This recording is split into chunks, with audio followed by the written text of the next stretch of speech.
Hi there, and welcome to this first video about the relative clause. After this video, you will hopefully master the basics of the relative clause, relative pronouns, and relative adverbs. My recommendation is that you watch this video on a laptop or computer, and that at the same time you open your iBook on your iPad and use your notebook. Now, if you don't have a computer or laptop, no worries. All the exercises are included in this video as well. Just make sure that you write down the solutions in your notebook and that you number your exercises. So let's get started. As an intro to this subject, we're going to be a little bit nostalgic with an exercise inspired by Where's Waldo? If you have never heard of him, these are books in which you have huge drawings with lots of people in it, and you then need to look for Waldo and his friends, which is sometimes quite a task, I would say. However, for this exercise, you're not going to look for Waldo, but for 3 other people. So I will show you a picture next, and I want you to look for, first of all, the guy who wants to skinny dip, the female singer who scored a hit with Rehab, and then as a third character, the guy who is leaving the festival on a moose. So look for these 3 characters in the picture that I'm going to show you right now. Here is the actual drawing. Pause the video and look for the 3 characters, and then you can come back when you have found them all.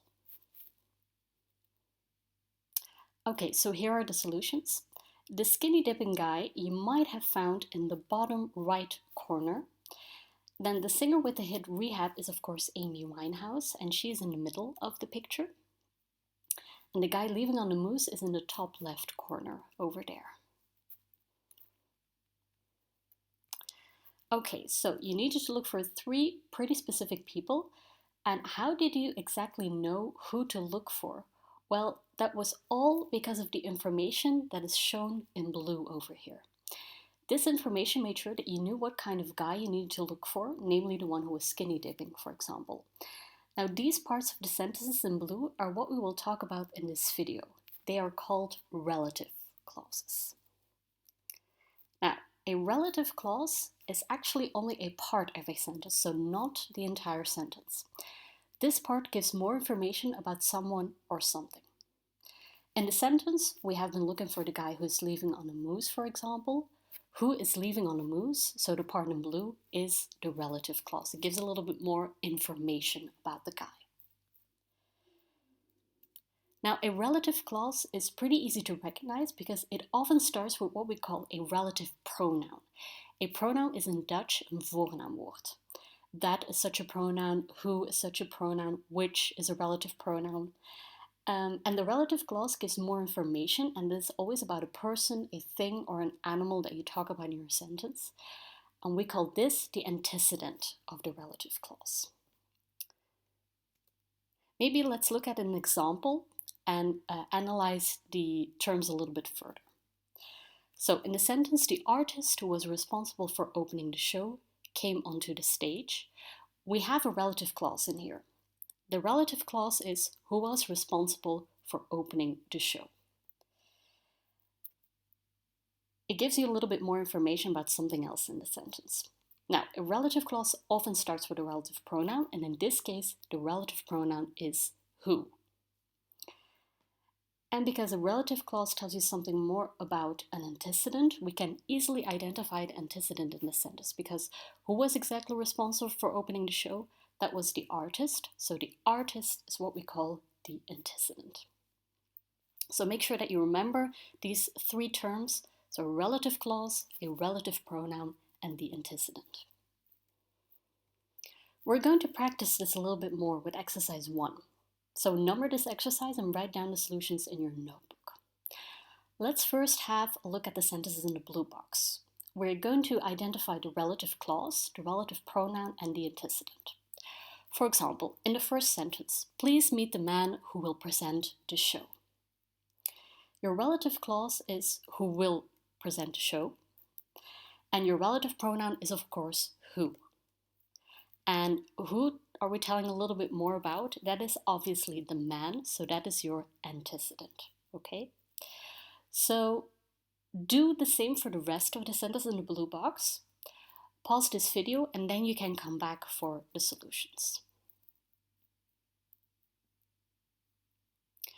Okay, once you have prepared all of these sentences, here are the solutions so you can check your own answers. Okay, moving on to the yellow box. In the sentence, the man who I paid is the skydive instructor. Who I paid is your relative clause, obviously. Now, your relative pronoun is, of course, who. Now, who is here put between brackets because you can actually also leave it out of your sentence. If you, for example, say, the man I paid is the skydive instructor, that would also be a perfect sentence. Lastly, who do you exactly give more information about? That is, of course, the man, so that is your antecedent. So, do the same for the rest of the sentences in the yellow box, then you can pause this video and come back for the solutions. Okay, here are the solutions for the rest of the sentences so you can correct yourself. Now, one more remark. Why are these sentences actually divided into two categories? Well, in the blue box, all your sentences, the relative pronoun is actually the subject, or what we call in Dutch, your onderwerp in your relative clause. If you, for example, look at the first relative clause, who will present the show? Who is actually the subject of that relative clause, the one doing the action of presenting? Now, in the yellow box, the relative clauses are a little bit different because here your relative pronoun is not the subject but the object of the relative clause.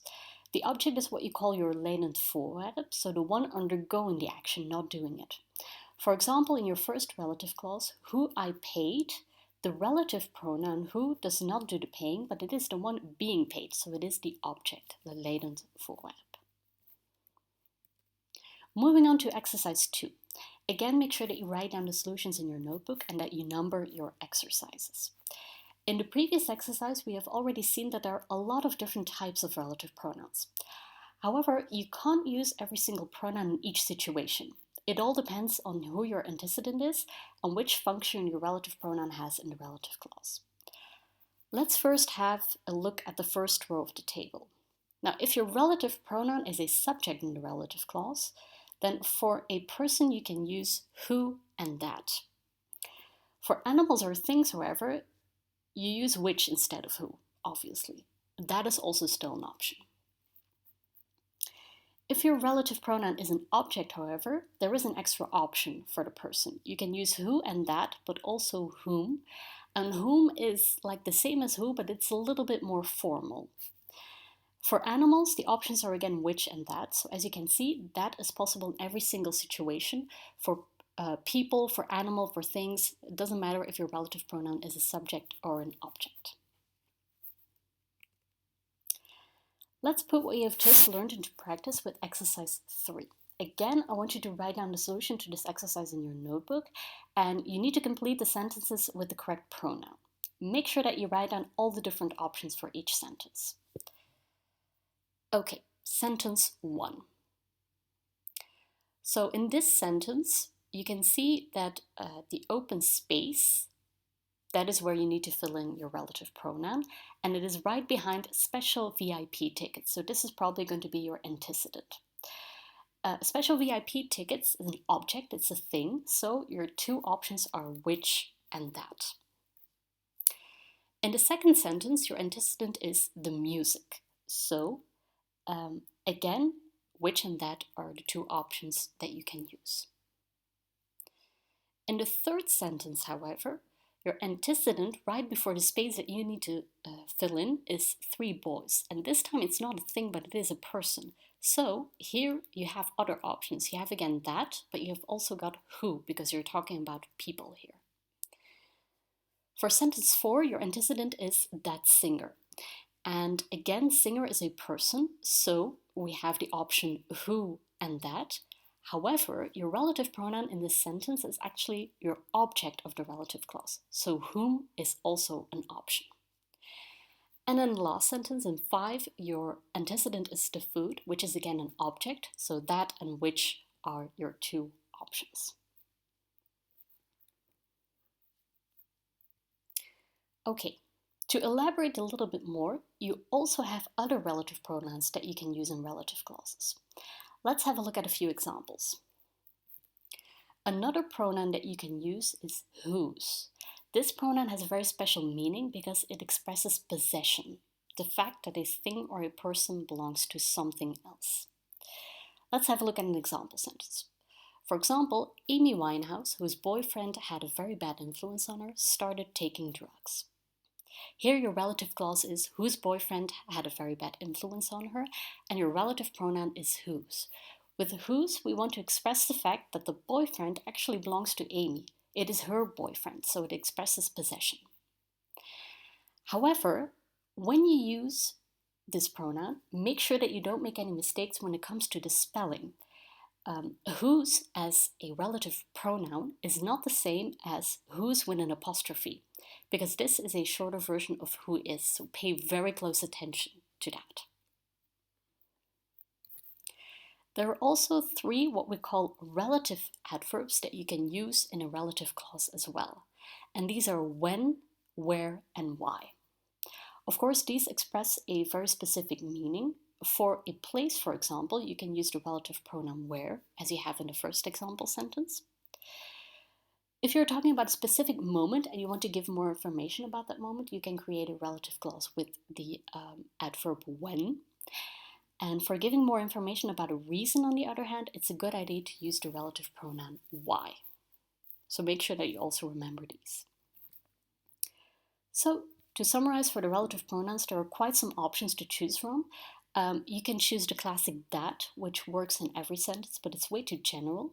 Which is a good option for animals or things, and who and whom for people. If you want to express more specific meanings, you can use whose, why, where, and when.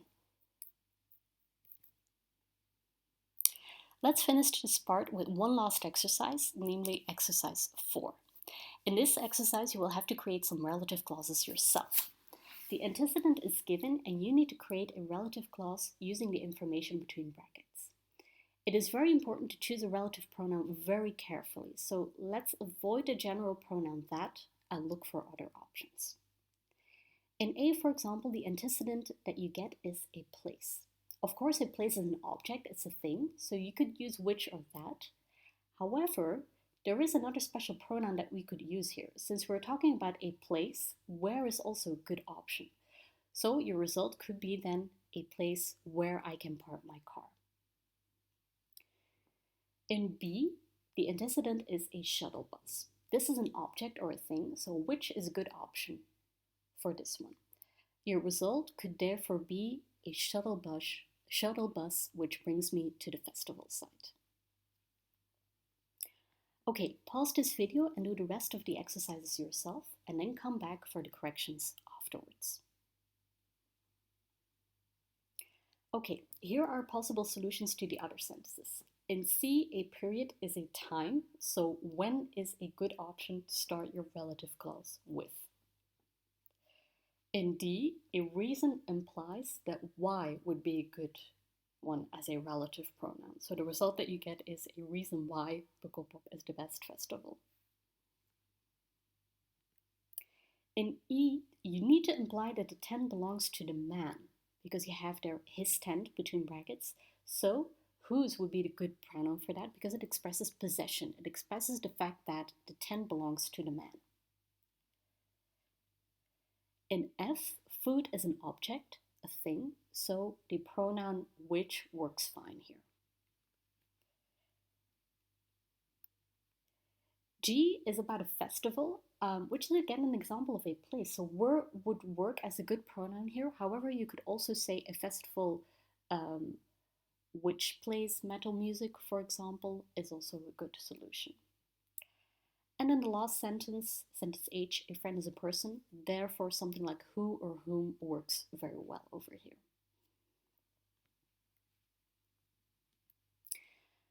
To end this video, a couple of things that you need to remember. First of all, make sure that you always know what a relative clause, antecedent, and relative pronoun is. Furthermore, remember all the relative pronouns and the different situations which you can use them in. In the next video, we will continue with this topic and we will analyze 2 different types of relative clauses. Hopefully, I will see you next time. Bye!